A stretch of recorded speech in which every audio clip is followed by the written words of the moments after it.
Hi everyone, thanks for joining us for this Hurley Healthy Living event, live virtual. We are going to be talking about maintaining mental health today.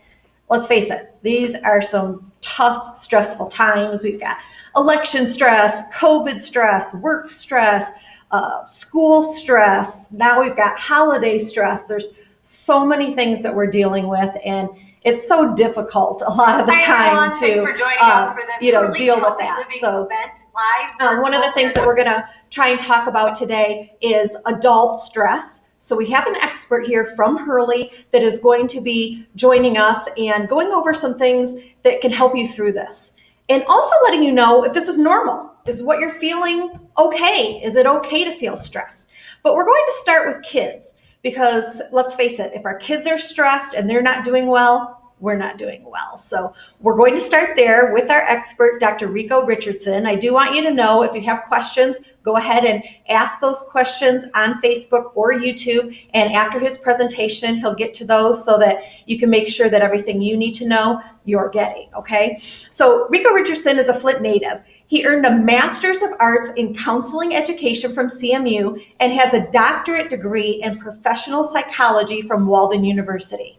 He has mentored some of Michigan's most outstanding counselors, case managers, supervisors, and directors. More than 500 people use his services each month. Dr. Richardson is licensed as a minister and professional counselor. He helps people remove emotional and social barriers. He has self-published a dozen books and authored 20 scholarly articles.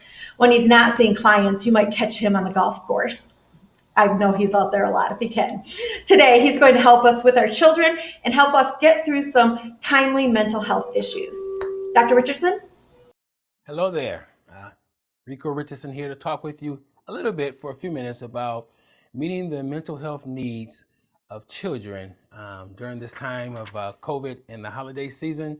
So there's a few nuggets I want to share with you about how to help our children be more stable, be more themselves, and be able to enjoy not only the holidays, but enjoy this current pandemic that we are experiencing. As we begin to talk here, I want to share, first of all, some definitions with you.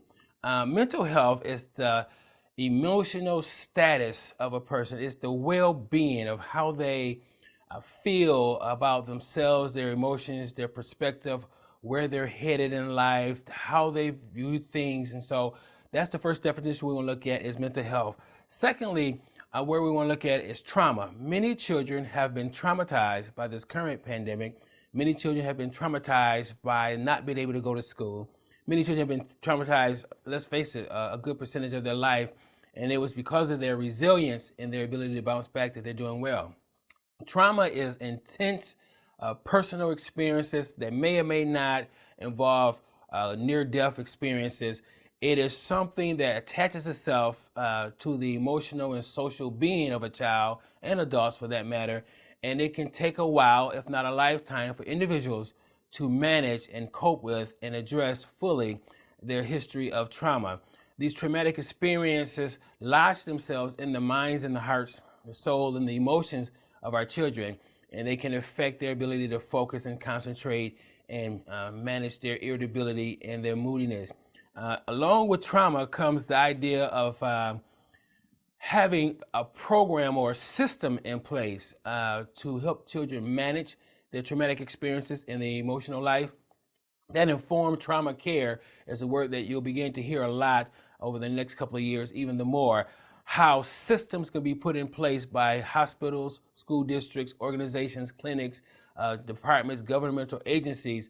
It's a systematic approach looking at the full person of a child or adult who have been traumatized. You take their trauma, their experiences, their stressors into consideration when you're working with them, whether it's educating them, whether it's supervising them on the playground, whether it's travel, sports. You have to keep in mind that this particular person, this child, has been traumatized, and a systematic, a macro approach is needed to help them. The other thing I want to bring right now to you is another definition that's been around for a while, and is adverse childhood experiences.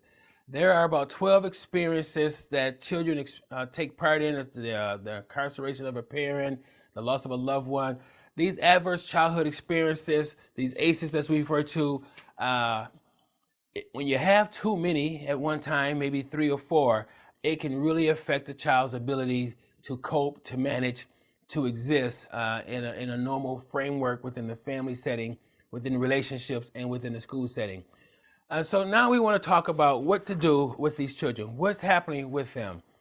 As we enter into this holiday season, as we enter into 2021, as we enter into the first 3 months of the new year, things may or may not get better here in America with the current COVID-19. Things may not change and get much better or much worse with our K through 12 systems and the child care systems that are here. I am finding over and over again that children who had been doing extremely well socially, emotionally, academically are now struggling in school. Who were once all A students are now really D and E students. The students who are already at risk, the students that were already the C plus and C minus students, they tend to be doing better academically, more so across the board. Some of them are still struggling even more. So we really want to look at this whole experience with them. Here's when you know a child is struggling emotionally during this current culture that we find ourselves in. If there's increased depression, irritability, isolation, if they're more impulsive, impatient, if they're more dejected, if overall they just lack the zeal that they once had, if you're finding that they're losing their friends, that they're no longer buddy with John, if they start to be more irritable and annoyed when certain phrases or certain people come around, or if there's a reference to various family members on their way over for the holiday season, these are the type of experiences and emotions our children will have when they're struggling with their mental wellness, when they're struggling with the trauma that is experienced in their lives. We like to have adults around for the holiday season. We like to bring in the new year with lots of people. And I know it's rather limited now because of the current pandemic, but children don't see it like that. They see the idea of people coming around who usually don't come around, or people coming around who in the past have caused them to have consequences, who have lied on them, who have abandoned them, who have compared them to their own children. This is what goes on in the minds of children during the holiday season. These are the things that go on in the mind of the children during the pandemic. They're comparing themselves and their experiences to other children that we as adults are referring to over and over in their presence and not in their presence. When you find that your child or children becoming more fearful, more hesitant, more weary, not wanting to sleep alone, needing more than just a nightlight. I've had kids that have started asking for another pet, another dog. Never mind, they're not taking care of the dog they have, but they want this extra sense of security and support during this time because they're feeling this need for more security and safety. Many of us as adults, we look forward to the new year. It's a new beginning, it's a new opportunity. We can enter in with new goals and new opportunities. But for children, they don't quite see it that way sometimes. They see the new year beginning as a new semester starting in school towards the end of January. They see a long stretch from January maybe to March with no break, no spring break. They see additional change in classes at school, 6 to 7 new classes if they're in middle school or high school. So they're seeing all the changes and all the anxiety that the new year would bring them. And so there are things that we as parents and adults and caring loved ones can do to help them. Social emotional learning is a concept that helps children manage life through their emotions. It is specific emotional responses and abilities to help kids avoid irritability, avoid being anxious, avoid anger. Social emotional learning helps children understand where they fit in. It helps them manage and negotiate relationships so that they don't go off and that they don't become irritable or they don't become easily annoyed by the common person. Another concept we want to talk about is emotional intelligence. The emotional intelligence is the rooter that helps us manage our emotions. All right, it helps us bring our emotions in. Many children during the holiday seasons and COVID, the emotional intelligence needs a little bit of help. That's just the easiest way I can say it. So here we go. Here are 8 strategies you can use for addressing children's mental health issues and trauma. Number 1, we need to help children have effective practices. Find things that they can do on their own that are free, hopefully, that helps them practice or helps them build a routine. Now, mindfulness activities, puzzles, exercise, things along those lines help children manage their emotions, help them increase the efficiency of their mental health, helps them deal with whatever level of trauma. Many children are still traumatized by the parents' divorce, even though the divorce may have been 10 years ago. Many children are traumatized by now having stepsisters and stepmoms and stepdads. You know, I've always said that the most difficult child to parent is not the child that's in a single parent home with just a mom. One of the most difficult children to parent is a child that's in a blended family, because now you have a new set of rules, a new set of parents, a new set of siblings, and mom and dad are happy because they found love again and have gotten married again, but that doesn't necessarily mean that the kid is going to be happy, because you're bringing in a whole lot of other things with them. And so we want to make sure that our children have some type of effective things that they can do that can help them cope. Number 2 is help our children to get in touch with their internalized beliefs, the things they believe deep down inside of them. If you were to ask children, what do they value? What's important to them? What means the most to them? Their answers would probably be much different than their parents' answers. So we have to help our children understand what's important to them, their internalized belief. As adults, as parents, we know what we have taught them. We know what skills and character we have attempted to instill with them. But we really need for children to understand what their internalized beliefs are. What do they really believe about themselves?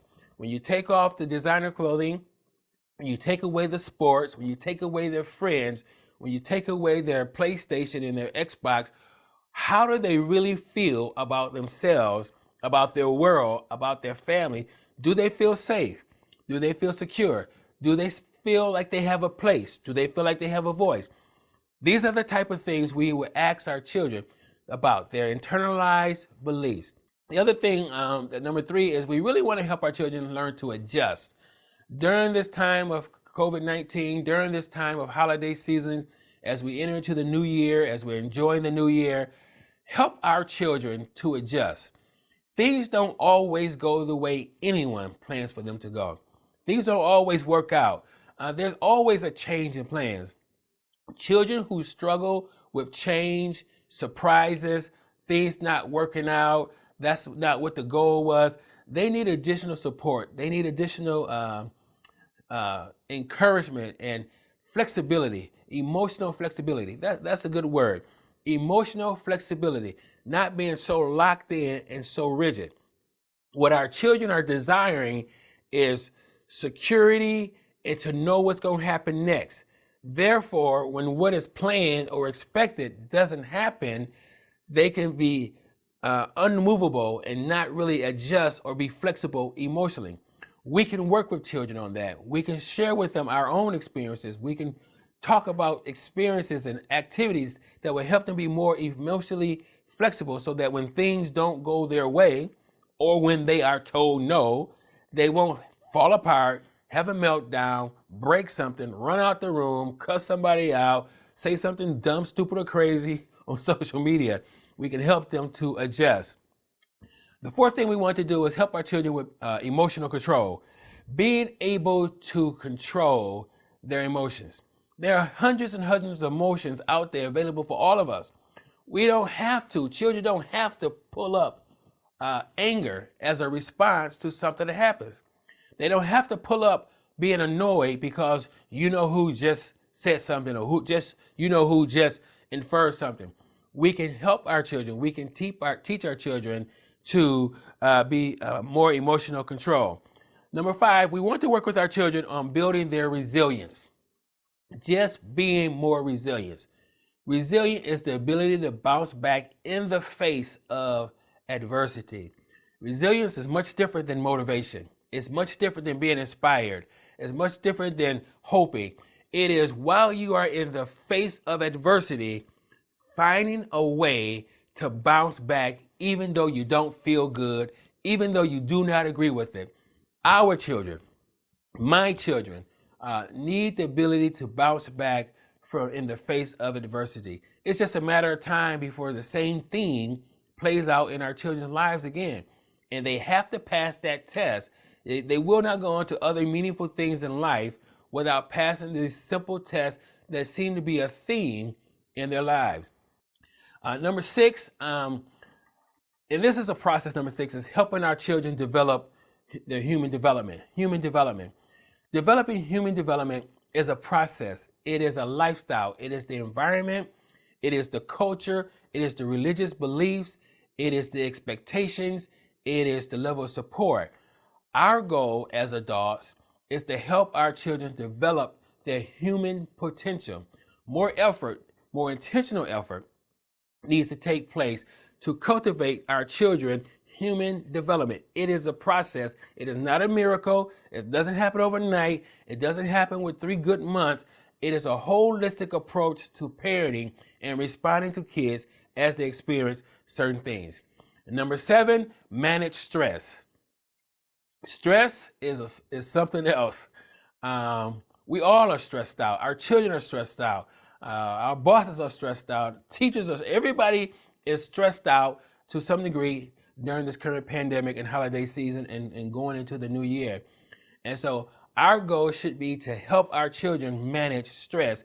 There's acute stress, there's traumatic stress, there's ongoing chronic stress. These stressors are okay. Stress can be a motivator. Stress can fuel us to achieve. Stress can give us this undaunting desire to get this over with and finalize forever. I don't want to keep dealing with this particular problem or this particular enemy any longer. So I'm going to let these strong urges and frustration and stress fuel me to do something creative, to do something positive, to do something more permanent. These are the type of discussions during the holiday season and the new year that we should start having with our children. That we don't have to view stress as the enemy. Stress can be beneficial. It's in those stressful situations that our creativity can spark. It's during those stressful situations that what is really within us, our heart and our soul, it can come to the forefront and help us manage the stress. Number 8 is stress tolerance. That's what I want to talk about now. Number 8, as we close, stress tolerance. It's the ability to tolerate stress. It's the ability to build up some type of immune or defense with the stress so that when the stress comes, not only can we cope with it as children and adults, but somehow it strengthens us and allows us to have more resolve. It's sort of like the movie The Black Panther, in the scene where the little sister was helping the Black Panther pick out his uniform or his superpower uniform. And she said, well, try this one. And when he kicked it or punched it, he fell back. All right. So that uniform absorbed the power or the stress of the punch. And then it added that punch or that attack as part of its shield or protection. That's what I want stress tolerance to look like for our children and for your children. That when something stresses them out, that it doesn't cause them to get sick, it doesn't make them become weak, but it adds some value to them so that the next time this experience comes, not only are they stronger, but they're more confident and able to manage this situation. That is how we grow from area to area in our lives, is to take our previous experiences as children and adults and let it strengthen us to the point that the next time that thing comes, not only does it not impact us, but we're yet even stronger after that attack or after that stressor. This is Recco Richardson. I've enjoyed talking to you today. I hope you have a wonderful holiday season and a blessed new year. Good stuff. Going through some of the Facebook comments and questions here. Cheryl says, hi, Dr. Recco. Hey, Cheryl. But one of the things that people want to know is, how do we help our children with self-esteem? Self-esteem, I'd rather call it other esteem. It's how we feel other people think about us. In ourselves, by ourselves, we think we're cool. I mean, we've got it going on. But when other people say, oh, you're short, or, you don't look this way, I call it other esteem. How you build that up is help children recognize their good qualities, the things that really mean a lot, their character, their values, and then from there for them to practice rehearsing their successes. We have to keep comments from other people, other children, in a compartment, okay? Because everything other people say to us isn't necessarily beneficial or true. And so, as we rehearse our own victories and our own powers and our own abilities as children and as adults, we build our own esteem. Our esteem should not be based upon what people say to us or don't say to us. That is a parenting style where we let our children know, give your very best. If it's not enough, that's fine. You gave your very best. You look your very best. When you leave the house, you leave the house nice, clean, and confident. What happens to you the rest of the day, we cannot control that, but you can come back home and rejuvenate yourself. It is a message that we provide our children on a regular basis, that not to be so concerned with other people say. I call it other esteem, and let other people say whatever they're going to say. But for me and my house and me and my child, this is what we believe. My child is kind. My child is smart. My child is capable, regardless of all these outcomes. This is how we build up esteem in children. We do not depend on the world or other people to pat us on the back and tell us we're great. We tell ourselves we're great. We tell our children they're great. Our children tell themselves they're great. Even if they're not doing great things now, they're at the beginning of greatness. So many kids, I think, are feeling isolated right now because they're stuck at home. They can't see their friends. They're not in school. They might be in their room most of the day, doing their schoolwork or on their computers instead. So, as parents, what do we do to kind of get them out of that, break that mold? Do we force them to come upstairs and play games, or, do things as a family? Like, what's the line there? How much do you force? Yeah, well, the word force and make, those are words we want to use intentionally and when necessary. Listen, none of us are out and about with our friends like we used to be. Our children are not also. If you talk about teenagers, teenagers love their bedrooms. They love to be away from family. I think that's the case prior to the pandemic. They need that sense of isolation and figuring out who they are, whatever they're doing in their bedroom. Now, however, there must be healthy amount of interaction with other people in the family. Now, we don't want to put numbers of hours and minutes on it, but we have to share with our children that, listen, we know your friends can't come around. We know, it's not what it used to be, but the people that you do have available to you, which are the people that live in this home, let's make the best of it. Let's do some things together that we used to enjoy. What I'm hearing from the hundreds of kids that I see in counseling every month is, when I was younger, we played board games. When I was younger, we would sit up and talk around the table. My parents got away from that when they got married, when they got a new job. So now we want kids to go back to that, which we took away from them, and expect them to be skip hop happy. We can't do that.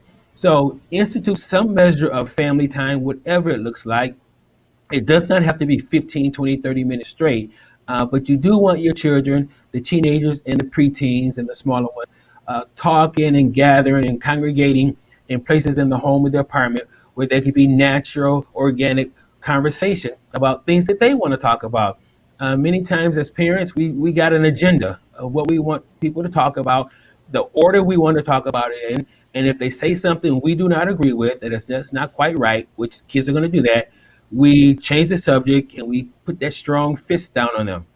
If you want your children to talk with you during this holiday season, this pandemic, you got to go back to the things that you used to do. There are things that children really want to do with their families.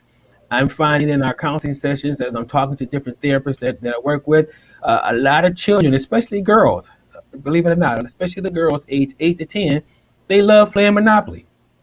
They love it. They love playing Uno. They love playing Jenga. These are their favorite games. However, no one at home is playing it with them. Okay, they used to play it with them. I'm finding with the boys, get the Legos out. They love those Legos. Get those action figures out. They love. Listen, one of my go-to activities in counseling is the Marvel people, the Spider-Man and Captain America. If you want to talk to your kids' parents, talk to them about that kind of stuff. I know you're not really interested in it. I'm not really interested as a person, But that's what our children want to talk about. They want to talk about their life and their things. They don't want to talk about what they haven't done lately. I hope I answered that question, Peggy. You sure did. Um, it's all over the news, of course. They're getting it everywhere that they look. Don't go places, don't have holidays with extended family. This is dangerous. All these things. What do we do to make our kids feel safe then? Well, feeling safe, feeling secure comes from your most intimate unit, which is the family. And so the Center for Disease Control has some guidelines that they have put out. They adjust them from time to time. We do want to follow those as much as possible. Listen, we all have to deal with this. So we have to have our children to understand this is not permanent, hopefully. This is just what we have to do for right now. We all miss our family members. We all want to be face to face. But at this time, it may not be the best thing for a particular family member or for our society. And so kids can be understanding. Now, I'm going to tell you, Peggy, half the children I see in counseling will say the same thing. They don't have a problem with following the rules. They have a problem with their parents not following the rules and then expecting them to follow the rules. As my daughter used to call me when she was younger, when I did something contrary to what I had been teaching her for a while, she would say, "Daddy, you are being a hypocrite. You're not doing what you told me to do." And so we can't be hypocrites, as my daughter would say. We say one thing to our children, and then we do the complete opposite. That's going to get you some problems, parents. And so we just have to get them to buy into the setting aside time and not being as uh, travel oriented or in the presence of others for right now. Children can slowly buy into things that their parents buy into. I continue to believe that parents have just as much influence on their children as their friends do. And so we can't always look at it as peer pressure. There's some positive aspects of peer pressure, and there's some positive aspects of parent pressure. And so as children see us as adults doing the things that we're asking them to do, we're more likely to get a positive, more enthusiastic response from the children and buy-in. Now that buy-in doesn't come overnight because children by nature are rebellious and like to test the limits. But eventually over a period of time, everyone's consistent, we can see them buying into the stay-at-home orders and restrictions that have been put forth by the CDC. Okay, thank you so much. I know you have a patient to get to, so I'm going to let you go, but we do appreciate you being with us, and hopefully parents got a lot out of what you said. So see you later. Thank you. For the rest of us, we're going to transition now into more adult stress management and dealing with adult issues. Okay, so I think a lot of people wonder, I've never felt this way before. Maybe am I depressed? Am I feeling anxiety? What am I feeling? This is where we're going to learn what all this means to us and hopefully help you get past some of this. Sharonda Taylor is going to join us with some more on these adult issues. Sharonda has a Bachelor of Science in Criminal Justice and Criminology and a Master's in Clinical and Humanistic Psychology. She's a psychologist therapist with more than 16 years experience treating adolescents and adults struggling with severe mental illness. She uses behavioral modification, psychological testing, and CBT for autism and developmental delays, as well as inpatient psychological forensic treatment. She specializes in anxiety and mood disorders, primarily major depressive disorder, bipolar, schizoaffective, generalized anxiety, and panic disorders. And so today she's going to help us recognize the mental health issues we might be dealing with and go over some ways to hopefully help us all cope. Thanks for being here, Sharonda.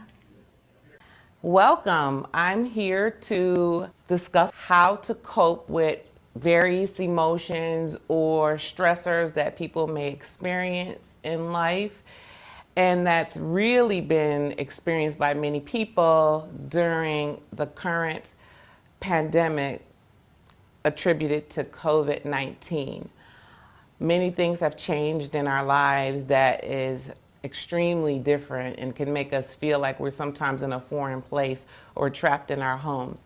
But there are measures that you can take to help yourself feel better, to distract yourself from the stressors in life that we cannot control until things become better and back to what we once thought was normal. So what I'll be doing is discussing with you stress. And the thing that I wanted to help you guys understand to help you cope with better is to understand what stress is. So the question is, what is stress? Stress is the response your body has when you are facing situations or circumstances that force you to act, change, or adjust to the environment due to those situations or circumstances. Now, anxiety is different. It is the body's way of telling us that we may be in danger or have some form of threat. Anxiety doesn't necessarily have to be real-time danger or danger that's occurring in real time. It can also be emotional danger or emotional threat. So that is the difference between the two. Anxiety is when we're feeling threatened, basically in real time, or emotionally, and we're experiencing symptoms in the body as a result of that. And stress is when we're experiencing a situation and our body has to adjust and adapt to the situation so that we could handle the situation appropriately. Now, even though they are different, they both serve as important functions within our life. The experience of stress is an indication that our body is using resources or that our body is being taxed in some form of way to adjust to the situation that's going on, okay? And sometimes that stress doesn't have to be necessarily negative. It doesn't have to be somebody doing something to you to harm you. It could be something like getting married or having a baby. But how you can better understand it is if you imagine that your body is a computer. Imagine that your body uses many programs such as a computer and versus using maybe one program, okay? And let's say that one program is not used for a very long period of time, but you have a lot of memory and you have a lot of RAM or whatever that is in the IT world that they basically refer to when they are allowed to do many tasks at one time. But just imagine you use one program. Well, if you use one program, that one program may not impact the computer in a negative fashion. So it's still probably run just as efficient as it would have had you not been using a program at all. Now, if you use that computer in a way where you are using program after program after program, you're running all of these programs simultaneously. It might put some form of taxation on the computer, and it may start performing differently, so to speak. And with that being said, sometimes if it's overwhelmed for a long period of time, it might even crash.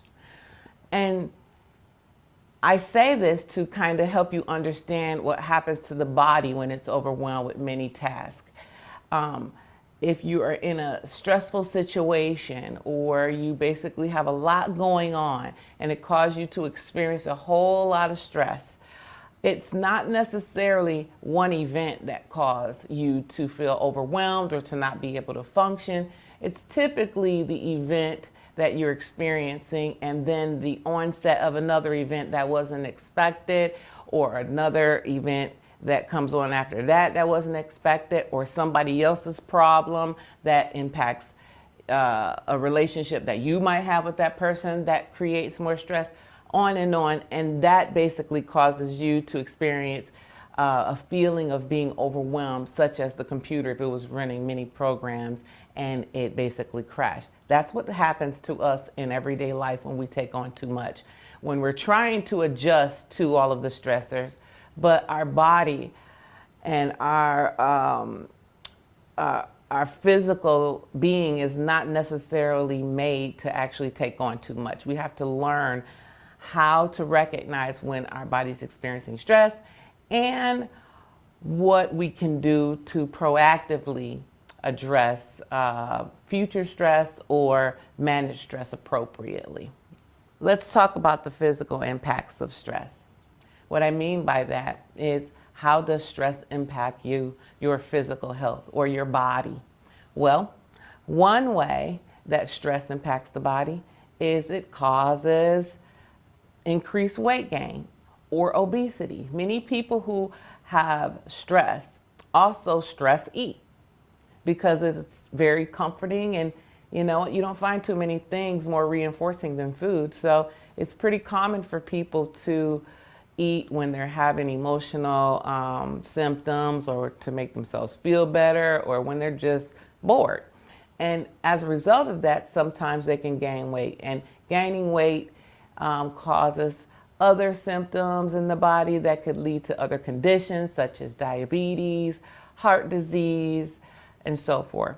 So that is one symptom of physical how the body can be impacted physically as a result of stress. Another symptom could be sleep loss. And with people having many things that they have to do day in and day out, having little sleep can actually wreak havoc on the body. So not getting 6 to 8 hours of sleep is really something that people underestimate the importance of, and how it can negatively impact the body and cause you to function less efficiently. And third, another impact on the body that could cause physical health problems is the decrease in your immunity, ability to fight free radicals and things that could cause illnesses and disease in the body. Because when the immune system is overwhelmed, it doesn't do its job efficiently, causing all types of diseases and things to be more successful in invading the body, which could cause us other physical health problems, which could totally also increase the stress level when we're dealing with things like that. How does stress impact our mental health is a question that some people may have. And because stress can sometimes cause people to take on too much or not recognize when they're feeling when they're feeling overwhelmed by the symptoms due to our ability to adjust to the environment because of the situation, we can start experiencing symptoms of anxiety, which is, again, the body perceiving that we are facing some form of physical or emotional threat that cause us to feel like we need to either fight or run.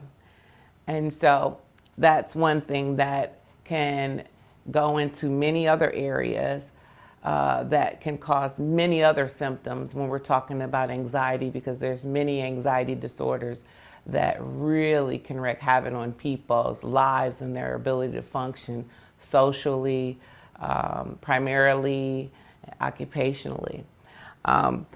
You also can have symptoms of depression that can be a result of unmanaged stress. Sometimes when people are overwhelmed with stress, if they start to become anxious, about it because the body is perceiving that something's going on due to the anxiety. If we can't see the things that are causing us to feel that way, sometimes we feel fearful, and without us being able to solve the problem because we can't see the problem, we sometimes start feeling a little hopeless and we can begin to feel sad. And it's common for people to feel sad, especially when we're experiencing a lot of things in our lives that are sad, like the loss of employment, the loss of family and friends, people getting very sick, children no longer being able to socialize with their friends in the community or go to school, worrying about how you're going to pay the bills or what you're going to eat as a family. All these types of things are sad for some families and sad for people who we know, even if we're not experiencing those things. But sometimes if we're not paying attention to the symptoms of depression, it could escalate to turn into a depressed episode, which would mean that you are at least meeting 5 symptoms of depression, because you have to have at least 5 symptoms of depression to qualify for a depressed episode. And those symptoms are a depressed mood or the appearance of looking sad or being down. So sometimes people may not feel depressed, but your family or loved ones may notice that you're not as lively or you're moping around the house. Poor concentration, sleep loss or sleeping too much, hopelessness, meaning that you just don't feel like things are going to be better, or worthlessness, feeling like you're not worth much. And sometimes it may even have people feeling like they're not worth anything to anyone, or they may have a desire to not wake up in the morning. So they could have frequent thoughts of death or even thoughts of suicide. So if people are experiencing those symptoms, even if it's not all of them, to experience some of them is still your cue to let you know something's going on. And it's not anything to be embarrassed about. It's not anything to judge yourself about or judge anybody else about. It's just your cue to talk to somebody to find out specifically how you need to address those symptoms for you, because not everybody's the same.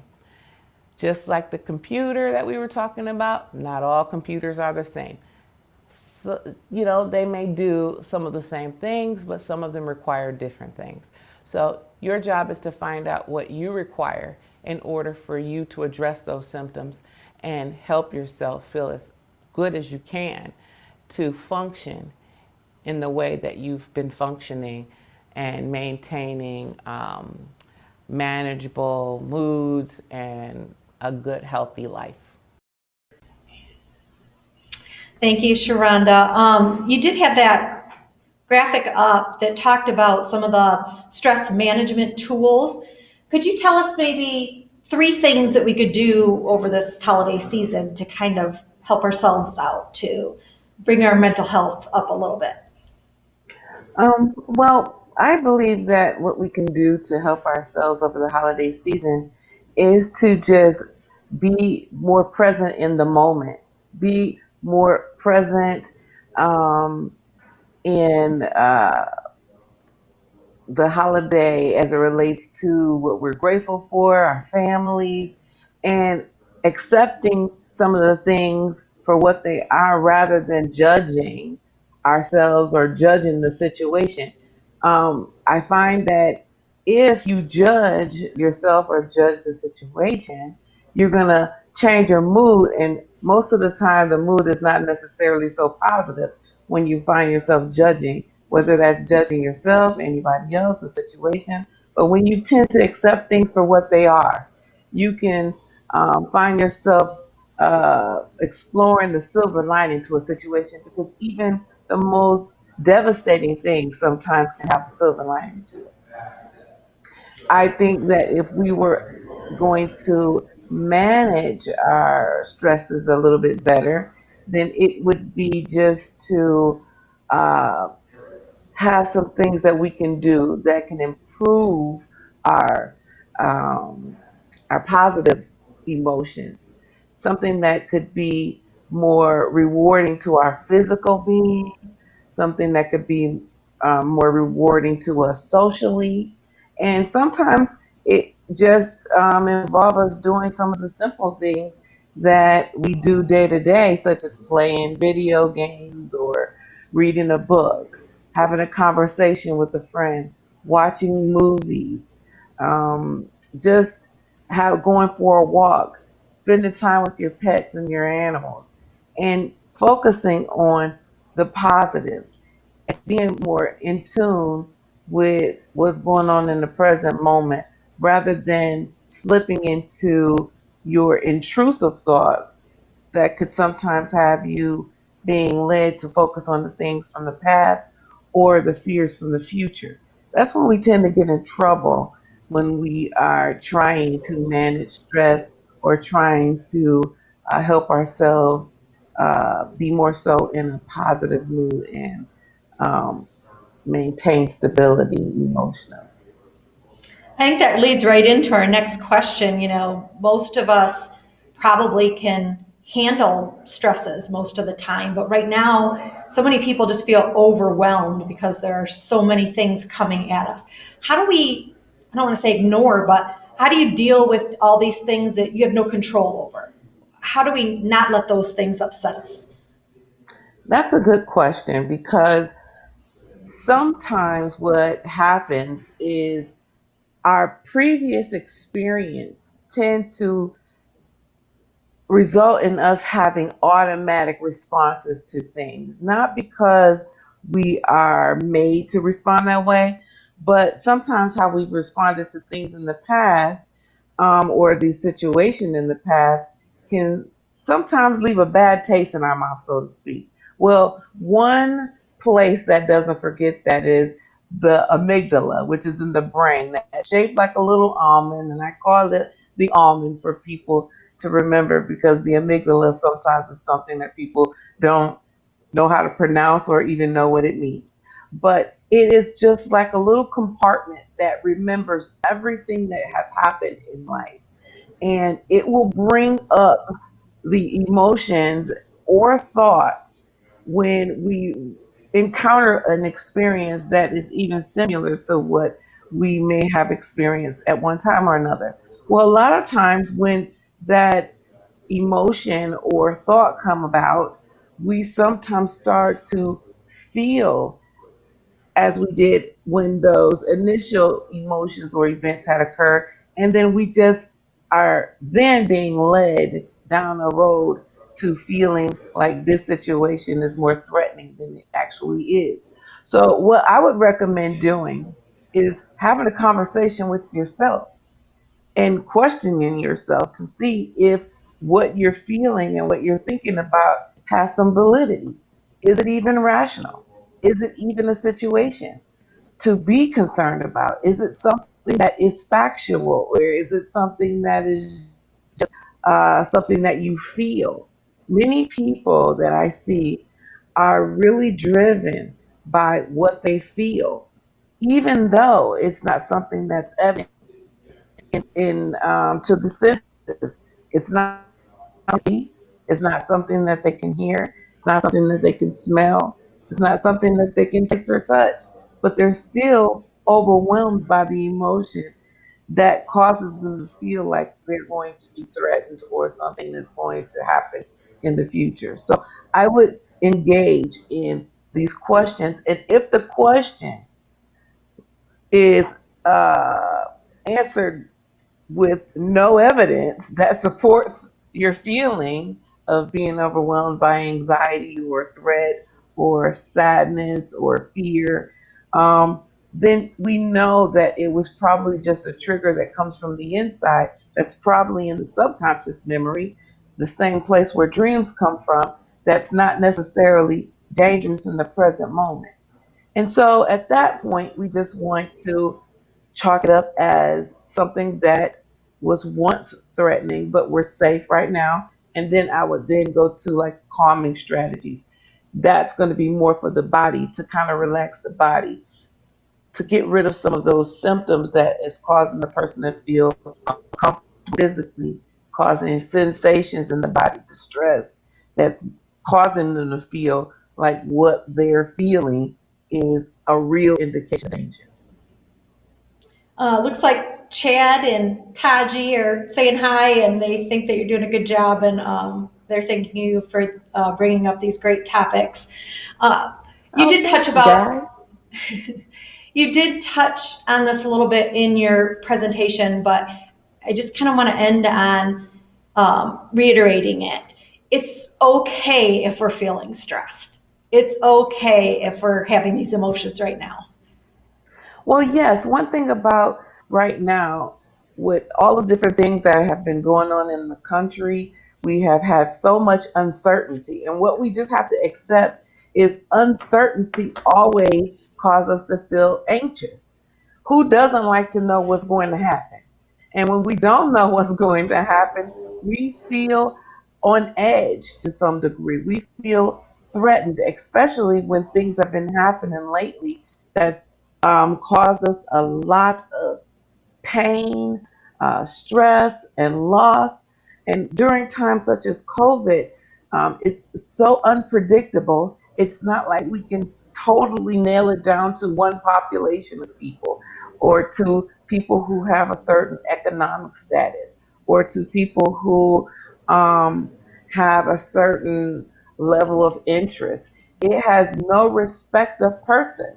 It basically just it can result in affecting anybody. And with that type of um, outcome being a possibility, people are feeling threatened. And so it's normal for all of us to feel a little sense of uneasiness during these times of COVID, a sense of uneasiness when it comes down to our health, when it comes down to our finances, when it comes down to food, simple things in life that we used to take for granted are now things that are causing us angst because some people are not sure if they'll have something to eat tomorrow or today. So it's just natural for us to accept that when we're dealing with this type of pandemic, when we're dealing with this type of health scare, when we're dealing with insurance issues, financial issues, families dying and people being sick and not knowing what the outcome is, and the government going through the things that cause them to have the struggles that impact us as families and working individuals. It is very scary. But what we have to do is hunker down to what really matters using things such as our faith, trusting in God. Um, if people believe in God, if people do not believe in God, trusting in the things that they feel that they can hold on to, whether it's in higher power or family or routine. Having a routine will actually increase some predictability, taking care of yourself physically, eating a well balanced meal, getting some sort of exercise, and staying away from things such as negativity and negative thoughts or illicit substances and things that's going to increase our problems, our situations worse, and um, cause us to not be able to cope appropriately. Being destructive in the way we cope can only make things worse. So I think for us to just accept that it's normal for us to feel overwhelmed by anxiety or feel overwhelmed by the uncertainty, feeling overwhelmed when family is sick is natural. But like Dr. Rico said, we have to learn how to tolerate the stresses. We have to learn how to accept that this is a part of life. Coping doesn't mean feeling good. Coping means to tolerate the distress appropriately until it goes away. And sometimes that may mean having your favorite snack, having family around, having a conversation with others, enjoying physical pleasures, whether that's intimacy or sex if you're married or adults, if you're children, socializing and having fun time with friends, and doing things that's going to make you feel better about yourself. So if we can just try to include those type of things in our day, we will be a lot better in the long run, and it won't cause us to feel hopeless and like we're a lost cause. Thank you so much, Sharonda, for joining us. And we hope this helped you a little bit, that you realize that you're not alone, that what you're probably experiencing is normal and that you're going to get through it. We hope that you find some joy here in the next couple weeks and you find some things that will make you happy. If you think you could benefit from talking to either of our experts, you can give them a call, make an appointment. You could also go to hurleymc.com for some more information. So thank you so much for joining us, and we hope that you all take care of yourselves.